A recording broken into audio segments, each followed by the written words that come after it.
ನಮಸ್ಕಾರ. ಕರುನಾಡಿನ ಎಲ್ಲಾ ಪ್ರೀತಿಯ ರೈತ ಬಾಂಧವರಿಗೆ ಹಾಗೂ ನನ್ನ ಹೆಮ್ಮೆಯ ಡಿಜಿಟಲ್ ಕನ್ನಡಿಗ ಚಾನೆಲ್ನ ವೀಕ್ಷಕರಿಗೆ ಆತ್ಮೀಯವಾದ ಸುಸ್ವಾಗತ. ನಮ್ಮ ಇಡೀ ರಾಜ್ಯದ ಕೃಷಿ ವಲಯವೇ ಅತ್ಯಂತ ಕುತೂಹಲದಿಂದ ಎದುರುನೋಡುತ್ತಿದ್ದ ಒಂದು ಬಿಸಿ ರೈತ ಸುದ್ದಿ ಇವತ್ತು ಹೊರಬಿದ್ದಿದೆ. ಕೇಂದ್ರ ಮತ್ತು ರಾಜ್ಯ ಸರ್ಕಾರಗಳು ಜಂಟಿಯಾಗಿ ನಮ್ಮ ಅನ್ನದಾತರಿಗಾಗಿ ತಂದಿರುವ ಅತಿ ದೊಡ್ಡ ಕೃಷಿ ಯೋಜನೆಗಳ ಲೇಟೆಸ್ಟ್ ಅಪ್ಡೇಟ್ಗಳು ಏನೇನಿವೆ, ಇವತ್ತಿನ ದಿನ ಯಾರಿಗೆಲ್ಲ ಅಕೌಂಟ್ಗೆ ದುಡ್ಡು ಜಮಾ ಆಗ್ತಾ ಇದೆ ಅನ್ನೋ ಸಂಪೂರ್ಣ ಮಾಹಿತಿಯನ್ನ ಇವತ್ತಿನ ಈ ವಿಡಿಯೋದಲ್ಲಿ ತಿಳಿದುಕೊಳ್ಳೋಣ. ಅದಕ್ಕಾಗಿಯೇ ಕೃಷಿ ಕಾಯಕದಲ್ಲಿ ತೊಡಗಿರುವ ಪ್ರತಿಯೊಬ್ಬ ರೈತರು ಈ ವಿಡಿಯೋನ ಎಲ್ಲೂ ಸ್ಕಿಪ್ ಮಾಡದೆ ಕೊನೆಯವರೆಗೂ ಅತ್ಯಂತ ಗಮನವಿಟ್ಟು ಕೇಳಿ. ನೀವಿನ್ನೂ ನಮ್ಮ ಡಿಜಿಟಲ್ ಕನ್ನಡಿಗ ಚಾನೆಲ್ಗೆ ಸಬ್ಸ್ಕ್ರೈಬ್ ಆಗಿಲ್ಲ ಅಂದ್ರೆ ಈಗಲೇ ಕೆಳಗಡೆ ಇರೋ ಸಬ್ಸ್ಕ್ರೈಬ್ ಬಟನ್ ಒತ್ತಿ ಪಕ್ಕದಲ್ಲೇ ಇರೋ ಗಂಟೆ ಗುರುತನ್ನ ಆನ್ ಮಾಡಿಟ್ಕೊಳ್ಳಿ. ಮೊದಲನೇದಾಗಿ, ಪ್ರಧಾನಮಂತ್ರಿ ಕಿಸಾನ್ ಸನ್ಮಾನ್ ಯೋಜನೆ ಅಡಿಯಲ್ಲಿ ನಮ್ಮ ಕರ್ನಾಟಕ ರಾಜ್ಯಾದ್ಯಂತ ಹಂತವಾಗಿ ಅರ್ಹ ರೈತರ ಖಾತೆಗಳಿಗೆ 23ನೇ ಕಂತಿನ 2,000 ರೂಪಾಯಿ ಹಣ ಜಮಾ ಆಗೋಕೆ ಶುರುವಾಗಿದೆ.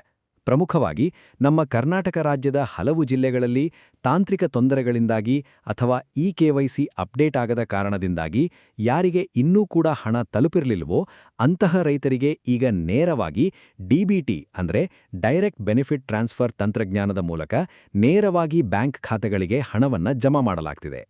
ಇವತ್ತಿನ ಲೇಟೆಸ್ಟ್ ಮಾಹಿತಿಯ ಪ್ರಕಾರ ನಮ್ಮ ರಾಜ್ಯದ ಪ್ರಮುಖ ಜಿಲ್ಲೆಗಳಾದ ಬೀದರ್, ವಿಜಯಪುರ, ಧಾರವಾಡ, ದಾವಣಗೆರೆ, ಕೋಲಾರ, ಬಳ್ಳಾರಿ, ಹಾಸನ, ಮಂಗಳೂರು, ಮಂಡ್ಯ, ಬೆಂಗಳೂರು ಗ್ರಾಮಾಂತರ, ಯಾದಗಿರಿ, ಬಾಗಲಕೋಟೆ ಮತ್ತು ಗುಲ್ಬರ್ಗಾ ಸೇರಿದಂತೆ ಸುಮಾರು 15ರಿಂದ 16 ಜಿಲ್ಲೆಗಳಲ್ಲಿ 23ನೇ ಕಂತಿನ ಹಣದ ವರ್ಗಾವಣೆ ಪ್ರಕ್ರಿಯೆಯು ಬಹುತೇಕ ಕೊನೆಯ ಹಂತವನ್ನು ತಲುಪಿದೆ. ಇದರ ಜೊತೆಗೆ ಮುಂದಿನ 24ನೇ ಕಂತಿನ ಹಣವನ್ನು ಕೂಡ ಅತಿ ಶೀಘ್ರದಲ್ಲೇ ಬಿಡುಗಡೆ ಮಾಡಲು ಅಧಿಕಾರಿಗಳು ಪೂರ್ವ ಸಿದ್ಧತೆಗಳನ್ನು ಮಾಡಿಕೊಳ್ತಿದ್ದಾರೆ.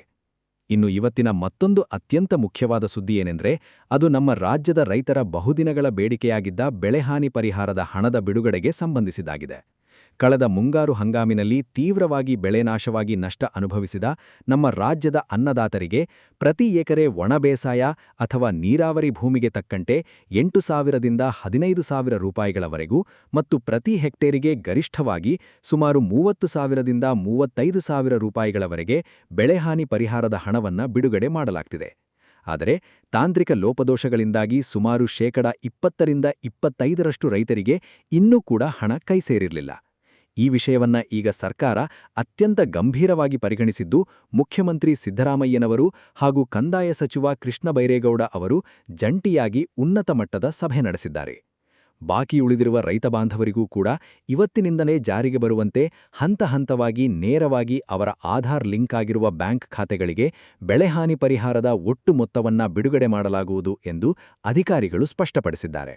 ಆದರೆ ರೈತರೇ, ಈ ಹಣವನ್ನು ನಿಮ್ಮ ಖಾತೆಗೆ ಯಾವುದೇ ಅಡೆತಡೆ ಇಲ್ಲದೆ ಸುಲಭವಾಗಿ ಪಡೆದುಕೊಳ್ಳಬೇಕಾದರೆ ನಿಮಗೆ FID ಅಂದರೆ ಫಾರ್ಮರ್ ಐಡೆಂಟಿಫಿಕೇಷನ್ ನಂಬರ್ ಅತ್ಯಂತ ಕಡ್ಡಾಯವಾಗಿದೆ.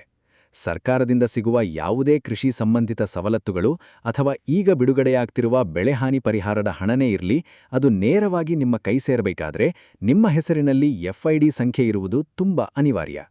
ಒಂದು ವೇಳೆ ನೀವಿನ್ನೂ ಕೂಡ FID ಮಾಡಿಸದೆ ಬಾಕಿ ಉಳಿಸಿಕೊಂಡಿದ್ರೆ ತಕ್ಷಣವೇ ಇವತ್ತೇ ನಿಮ್ಮ ಹತ್ತಿರದ ರೈತ ಸಂಪರ್ಕ ಕೇಂದ್ರಕ್ಕೆ ಅಥವಾ ನಿಮ್ಮ ಭಾಗದ ಕೃಷಿ ಇಲಾಖೆಯ ಕಚೇರಿಗೆ ಭೇಟಿ ನೀಡಿ. ಅಲ್ಲಿಗೆ ಹೋಗುವಾಗ ನಿಮ್ಮ ಆಧಾರ್ ಕಾರ್ಡ್ ಜೆರಾಕ್ಸ್ ಪ್ರತಿ, ನಿಮ್ಮ ಚಾಲ್ತಿಯಲ್ಲಿರುವ ಬ್ಯಾಂಕ್ ಪಾಸ್ಬುಕ್ ಜೆರಾಕ್ಸ್ ಪ್ರತಿ ಮತ್ತು ನಿಮ್ಮ ಕೃಷಿ ಜಮೀನಿನ ಇತ್ತೀಚಿನ ಪಹಣಿಯನ್ನ ತಪ್ಪದೇ ಜೊತೆಯಲ್ಲಿ ಹಿಡಿದುಕೊಂಡು ಹೋಗಿ ನಿಮ್ಮ FID ಪ್ರಕ್ರಿಯೆಯನ್ನ ಯಶಸ್ವಿಯಾಗಿ ಪೂರ್ಣಗೊಳಿಸಿಕೊಳ್ಳಿ. ಪ್ರತಿಯೊಬ್ಬ ಅನ್ನದಾತನಿಗೂ ಈ ವಿಷಯ ತಲುಪುವಂತೆ ನಿಮ್ಮ ಮೊಬೈಲ್ನಲ್ಲಿರುವ ಎಲ್ಲ ವಾಟ್ಸಾಪ್ ಗ್ರೂಪ್ಗಳಿಗೂ ಶೇರ್ ಮಾಡಿ ಸಹಾಯ ಮಾಡಿ. ಮತ್ತೊಂದು ಪ್ರಮುಖ ಮಾಹಿತಿಯೊಂದಿಗೆ ಮುಂದಿನ ವಿಡಿಯೋದಲ್ಲಿ ನಿಮ್ಮನ್ನ ಭೇಟಿಯಾಗ್ತೇನೆ. ಅಲ್ಲಿಯವರೆಗೂ ಎಲ್ಲರಿಗೂ ಧನ್ಯವಾದಗಳು. ಜೈ ಜವಾನ್, ಜೈ ಕಿಸಾನ್.